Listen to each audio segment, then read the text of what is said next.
샬롬 샬롬 샬롬 샬롬 샬롬 샬롬. 지난주에 본 것처럼 이스라엘의 수가 늘어가자 세상 왕의 대표격인 이 파라오의 두려움은 점점 커졌습니다. 그래서 하나님 백성들을 억압하고 학대했지요. 그 일을 한 왕의 이름은 명시되지 않고 다만 이집트를 다스리는 새로운 왕이라고 한 것은 이 문제에 하나님의 백성에 대한 대적이 한 역사적 인물로 끝나는 게 아니라 하나님께 맞서는 반창조 세력, 죽음의 세력을 상징한다고 했습니다. 출애굽기 1장 후반부는 하나님의 약속의 성취의 상징인 이스라엘의 번성하고 그 다음에 악한 세력의 상징인 파라오가 그 위협을 인식하고 하나님 백성을 없애려 드는 얘기입니다. 그 파라오는 하나님 백성을 더 압제하다가 안 되면은 이제 없애고 싶어 하는데 그러면 그럴수록 그 자신이 더욱 비인간화됩니다. 그 정점이 오늘 본문 15, 16절에서 보는 것처럼 히브리 산파에게 출산 시 남자 아이를 다 죽이라고 하는 잔혹한 모습까지 이제 발전하는 겁니다. 우리 15, 16절 한 번 더 읽어볼까요? 시작. 애굽 왕이 히브리 산파 시브라라 하는 사람과 부하라 하는 사람에게 말하되 이르되 너희는 히브리 여인을 위하여 해산을 도울 때 그 자리를 살펴서 아들이거든 그를 죽이고 딸이거든 살려두라. 이 사건은 20세기에 히틀러에 의해서 자행된 유대인 학살 정도는 아니지만 굉장히 반인륜적 행동이죠. 이 일뿐 아니라 발칸반도에서 세르비아와 보스니아계 인종 청소 사건도 있었고요. 얼마 전에는 미얀마에서 로힝야족 박해를 묵인해가지고 노벨 평화상을 받았던 그 아웅산 수치 여사를 다시 보게 만든 사건도 있습니다. 그러니까 이런 잔인무도한 일들이 역사 속에서 보면은 다른 민족, 다른 부족을 힘을 가진 자들이 억압하고 다 없애버리려고 하는 일들이 반복되고 있는 거예요. 같은 피조물인 한 인간이 죄 없는 다른 사람들을, 그것도 오늘 본문에서 문제는 아무 저항할 힘이 없는 갓난아기를 일방적으로 죽이라고 하는 것은 정말 악랄한 뱀의 후예다운 행동이지요. 근데 여기서 묘한 거는 그 일을 위해서 거대 왕국의 절대 권력인 파라오가 히브리 산파를 불러서 친히 지금 대화를 나누고 있다는 점입니다. 왕한테 이게 얼마나 중요한 일이면 그런 파격적인 행동을 할까요? 그러나 두 여인은 이집트 파라오와 맞섬으로 하나님 백성 공동체의 어린 생명들을 구합니다. 그것은 당시의 정치사회의 문화적인 배경에서 볼 땐 엄청난 일이었어요. BC 15세기 이집트 왕이었던 투트모세 3세와 아멘호텝 2세 하에서 계속 총리 대신을 해왔던 레크메레가 남긴 글에 의하면은 당시의 이집트는 그 위에 상부 이집트와 하부 이집트 이렇게 두 왕국으로 나뉘어 있었는데 상 이집트와 하 이집트의 왕은 무엇인가? 그는 생명을 좌우하고 모든 백성의 아버지와 어머니며 누구와도 비길 수 없는 유일한 신이시다. 그렇게 기록되어 있어요. 이처럼 신으로 여겨진 파라오의 소수부족 히브리 여인 둘이 대적을 한다는 것은 정말 용기 있는 행동이었어요. 왜냐하면 우선 대들었다가 잘못되면 목숨이 위태로울 수 있는데도 저항했기 때문에 이건 용기 있는 일입니다. 또한 단지 자신의 생각과 달라서 또는 왕이 하려고 하는 일이 내 마음에 안 든다거나 정치적 이념이 달라서가 아니라 이게 하나님 말씀에 위배되는 정의롭지 않은 일이기 때문에 따르지 않았다는 점에서 훌륭합니다. 이 상황에서 파라오는 화가 나가지고 그 산파들을 다 죽였더라 해도 이상하지 않을 대목인데 산파를 불러서 또 물어보면서 대화를 하는 장면을 성경에 남긴 것은 우리에게 이 성경이 뭔가를 말하고 싶은 게 있다는 얘기예요. 우리 18, 19절 다시 한번 읽어볼까요? 시작. 애굽 왕이 산파를 불러 그들에게 이르되 너희가 어찌하여 이같이 남자 아기들을 살렸느냐? 산파가 바로에게 대답하되 히브리 여인은 애굽 여인과 같지 아니하고 건장하여 산파가 그들에게 이르기 전에 해산하였더이다 하며 이 부분을 읽으면서 어떤 사람은 이거 윤리적으로 문제가 있지 않냐 그래요. 이거 거짓말하고 있는 거 아니냐는 거죠. 생명을 살리기 위해서 혹은 상대를 배려하기 위해서 악이 없는 거짓말을 하는 것을 우리는 백색 거짓말이라고 부릅니다. 그런데 이런 백색 거짓말이 윤리적으로 정당한 것이냐에 대한 토론을 하는 사람들이 많은데 그러라고 19절을 준 건 아닐 겁니다. 그런 논쟁을 좋아하는 사람들에게는 묻고 싶은 게 있어요. 여러분 아버지께서 독립운동을 하시는데 일본 순사들이 몰려올 때 그 말을 듣고 지금 지붕 위에 숨었어요라고 이실직고 하는 것이 옳은지 다른 데로 피신을 시킨 다음에 당신 아버지 혹은 이 교회 목사 어딨어 이럴 때 잘 모릅니다 이렇게 말하면 그게 비윤리적이냔 말이죠. 우리 신앙 선배들이 다 겪었던 일들이에요. 이미 일제시대나 6.25 때. 여호수아 2장에 가보시면 여러분이 뭘 볼 수 있냐면 이스라엘의 사람들이 이제 가나안 땅에 12명의 스파이를 보냈는데 그 스파이들이 죽게 되니까 숨겨준 라합의 거짓말이 있어요. 그거를 야고보서 2장 25절이라든지 히브리서 11장 31절을 보면 그것을 의로운 행동이라고 또는 믿음으로 한 일이라고 하는데 우리는 그러면 이것을 어떻게 이해해야 하는 걸까요? 본문에서 우리가 주목해 봐야 할 사안은 이게 거짓말이냐 아니냐가 아니라 17절이 말하듯이 이 산파가 목숨을 걸고 왕의 명령을 어겼다는 거예요. 거기에 방점이 가 있는 거예요. 이 여자는 왕의 명령을 어겼어요. 이게 굉장히 중요한 의미를 지금 우리에게 주고 있는 거예요. 여러분 17절도 좀 읽어봅시다. 아까 건넜던 17절 시작. 그러나 산파들이 하나님을 두려워하여 애굽 왕의 명령을 어기고 남자 아기들을 살린지라. 여기 보면 이집트 왕은 애굽인 전체는 굴복시켰는데 이 이스라엘의 두 딸은 굴복시키지 못한 거예요. 히브리 산파 두 여인은 목숨을 걸고 왕의 명령에 불복을 했는데 이런 행동을 현대식으로 말하자면 일종의 시민 불복종 운동입니다. 이때 우리 생각하고 다르고 위에 세워진 사람의 정책이 마음에 안 든다고 거부하거나 방해를 하거나 거짓말을 하면은 안 되는 겁니다. 그건 잘못하는 거예요. 권위에 불복할 수 있는 것은 그 일이 하나님의 생명의 의로운 법에 자명하게 위반되는 일에 하나는 겁니다. 이 문제는 조금 후 더 자세히 살펴보기로 하고 우선 출애굽기 1장이 보여주고자 하는 첫 번째 주제에만 집중해 봤으면 좋겠어요. 첫 번째 뭘 말하고 싶은 거냐면 오늘 본문은 거대 제국인 이집트의 신으로 여겨졌던 파라오도 하나님의 축복으로 번성해가는 이스라엘 백성을 막을 수는 없었다는 것입니다. 악의 세력이 아무리 하나님 백성을 없애려고 해도 하나님을 막을 수가 없고 그 백성을 없앨 수 없다는 겁니다.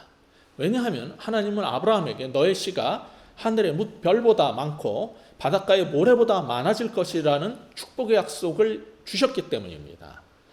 지난주에 12절에서 아무리 이스라엘 사람들을 박해하고 압박을 해도 더 번성한다는 걸 보았지만은 오늘 본문 16절에서는 히브리 여인들이 아이를 낳으면 남자애를 다 없애버려라 해도 20절에서 보듯이 하나님 백성이 더 번성하고 더 강해졌다고 하는 거예요. 결국 1장 마지막 절인 22절에 가보면 갓 태어난 남자아이는 몽땅 다 나일강 속에 던져버리라고 하는 사태까지 가게 되는 거죠. 애굽왕 바로의 이런 불안함, 두려움, 미움, 증오는 어느 정도 선에 가면 좀 멈춰야 되는데 마귀는 마지막 끝까지 발악을 하고 하나님 백성을 다 죽일 때까지 끝까지 가고자 합니다. 여러분은 살면서 아무리 화가 나고 못마땅한 일이 있어도 남을 괴롭히고 해치는 일에는 끝까지 가자라는 생각을 버리셔야 돼요. 그건 악한 것입니다. 그건 굉장히 마귀적인 것입니다.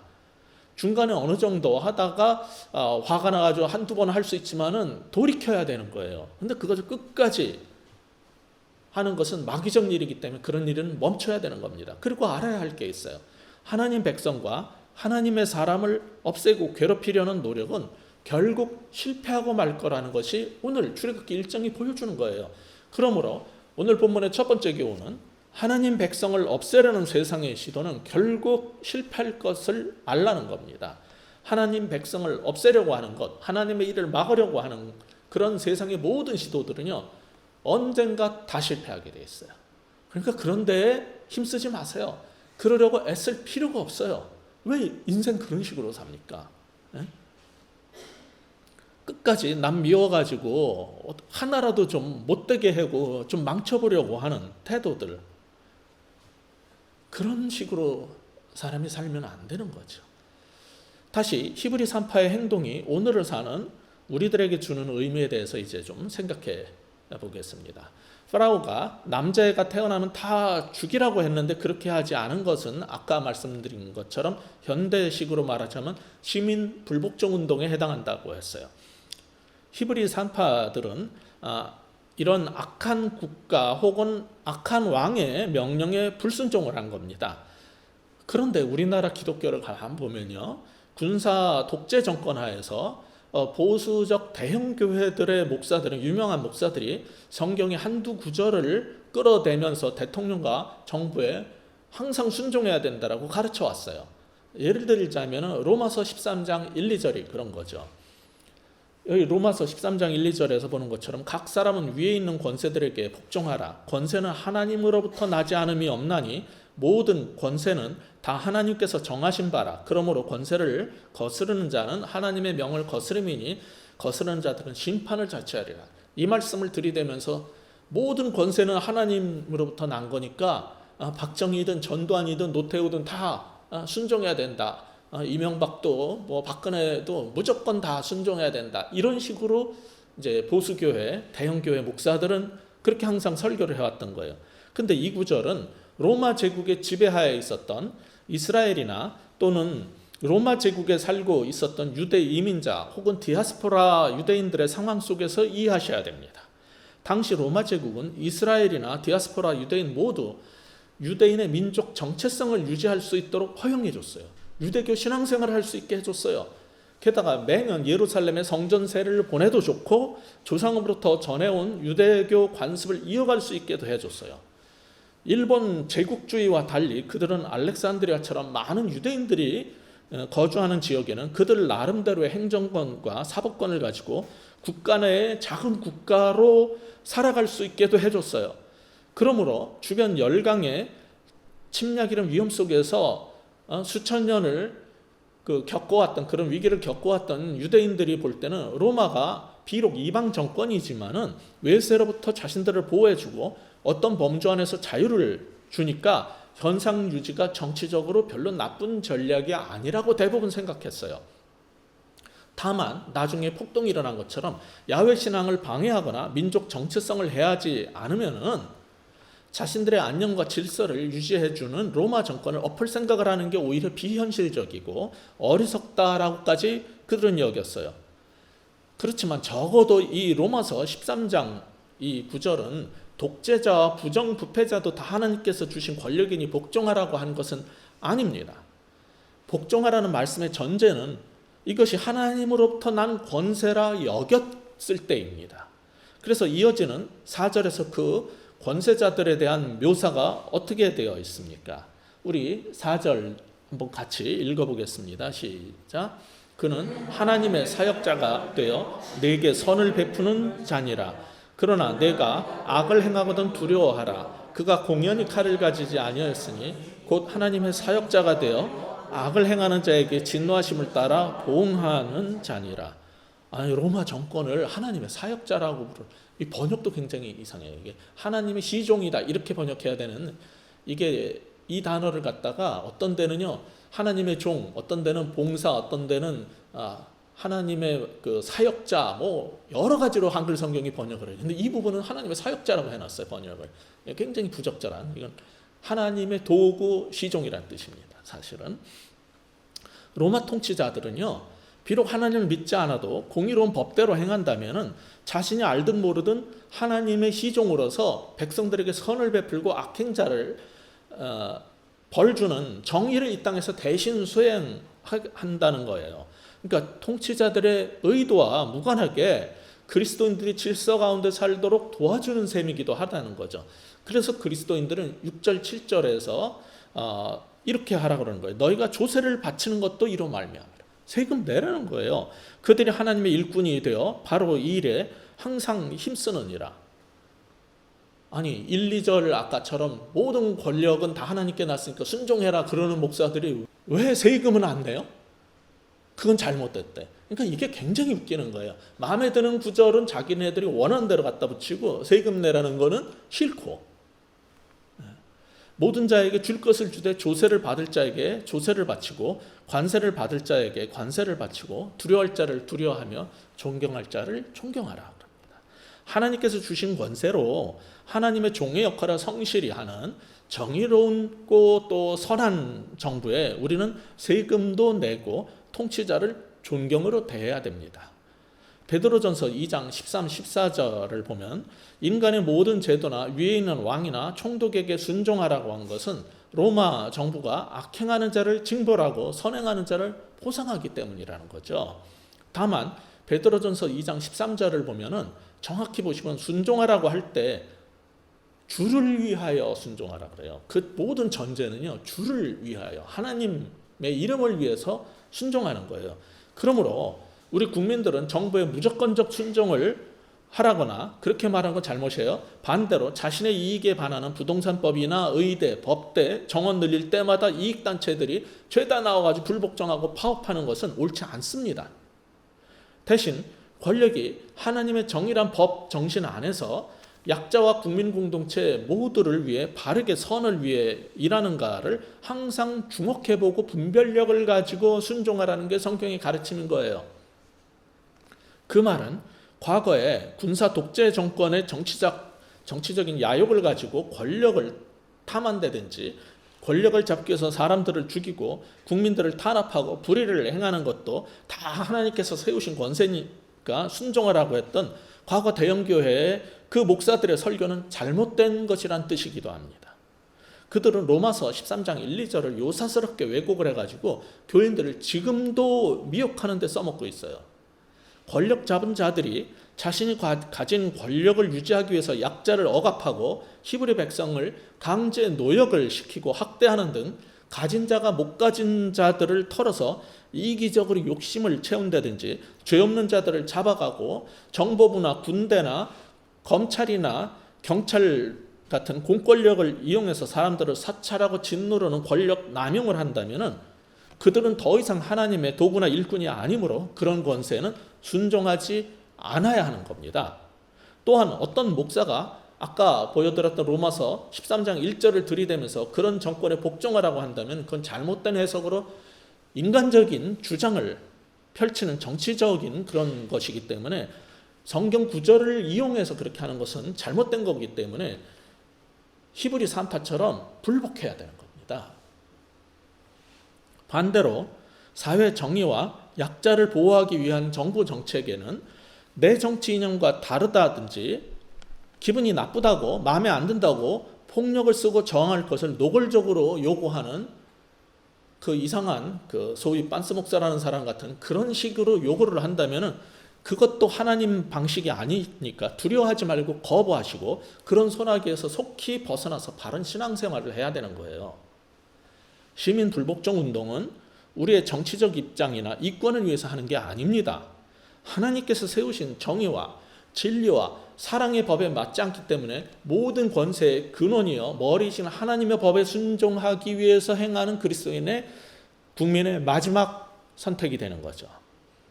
크랜필드라는 유명한 신약학자는 그의 아주 뛰어난 로마서 주석에서 이 13장 1절을 설명하면서 바울이 말하는 순종이란 공권력이 무엇을 요구하든지 간에 관계없이 무비판적으로 그냥 이루어지는 순종을 의미하는 게 아니라 권력은 하나님의 권세 하에서 행사되어야 한다는 인식을 포함하고 있다라고 설명하고 있어요.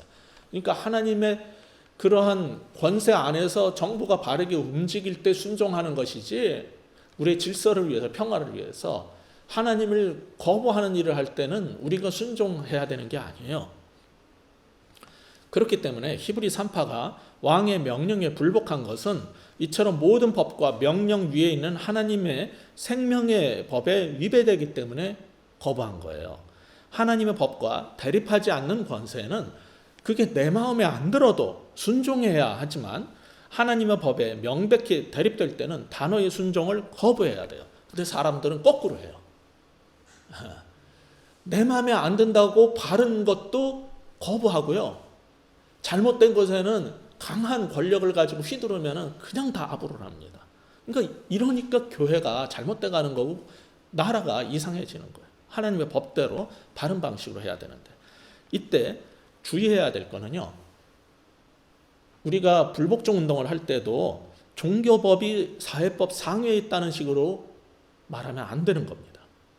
교회와 목사가 자신의 이익에 위배될 때 사회법 위에 뭐 영적 제사법이 있네 무슨 어쩌고 하면서 외치면 안 됩니다. 이 사회에 살 때는 그 법 규정이 성경에 자명하게 위반되지 않는다면 따라야 하는 겁니다. 그러나 그리스도인의 양심에 충돌하는 경우에는 모든 법 정신의 근원이 되는 하나님의 생명의 법, 즉 하나님 말씀에 나타난 가장 기본적인 법인 사랑과 정의와 이웃의 유익에 근거해서 판단을 해가지고 불복종의 성경적 근거를 입증해야 될 겁니다. 그렇게 우리가 한다면 교회들이 이렇게 욕먹는 것처럼 도로를 불법 점용해가지고 교회당을 짓는다고 사회로부터 지탄을 받고 세습이나 돈 관련 그런 문제를 일으키지 않을 거예요. 또 반대로 민주화 운동을 할 때 약자와 양심에 따른 사회운동가 민주운동가들을 보호하는데 우리 개신교회들이 무관심하고 독재 권력 편에 섰다가 사회로부터 욕을 먹고 구도자나 불신자들은 신앙을 가지면은 성당을 가도 교회를 안 가겠다 하는 이런 사태도, 즉 배척받는 일도 없었을 겁니다. 이게 전부 성경하고 거꾸로 움직여서 그래요. 교회들이, 그리스도인들이 제대로 안 가르쳐 주니까.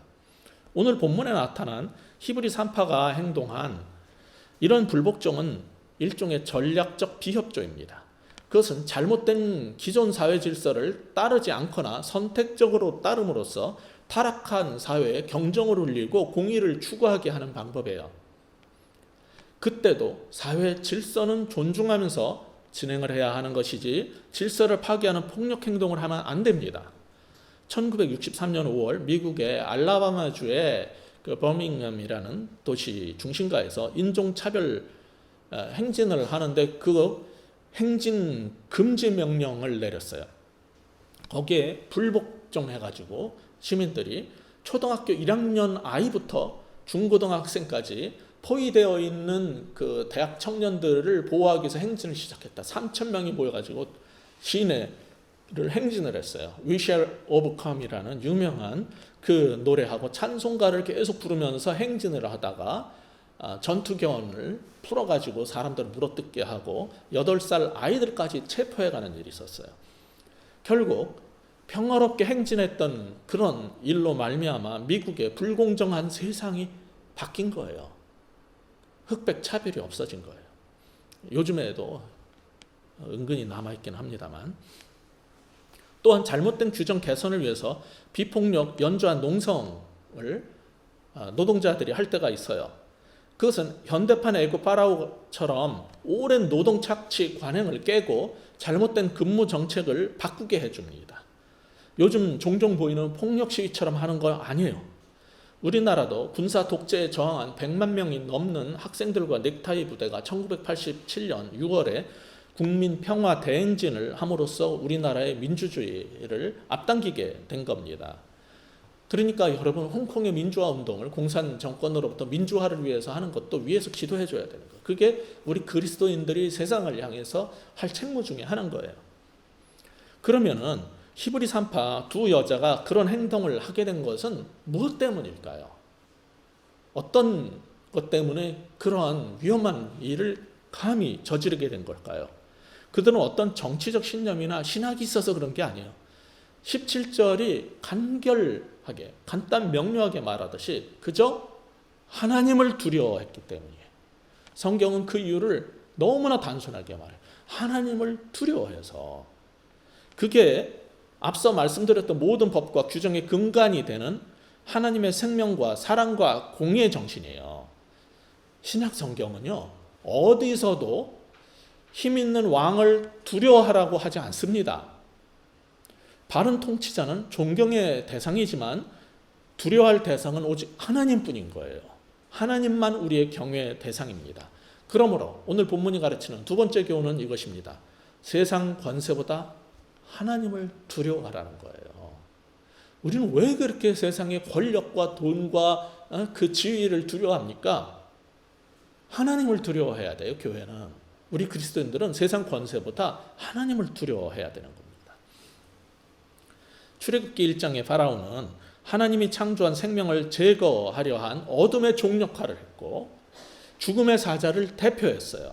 이집트 왕 파라오하고 히브리 산파의 이 갈등은 하나님의 생명의 축복인 번성하고 죽음의 대표 사이의 싸움이었어요.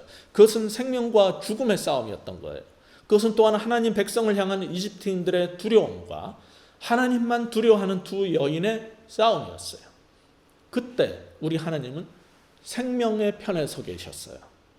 두 히브리 여인은 연약했지만 하나님만 두려워했기 때문에 왕을 두려워하지 않았어요.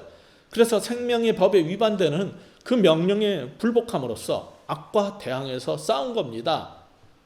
당시 이집트는 오늘날 미국과 같이 강력한 대국이었고 그 파라오는 트럼프하고는 비교가 안 될 정도로 강력한 존재였어요. 신으로 여겨진 존재였어요.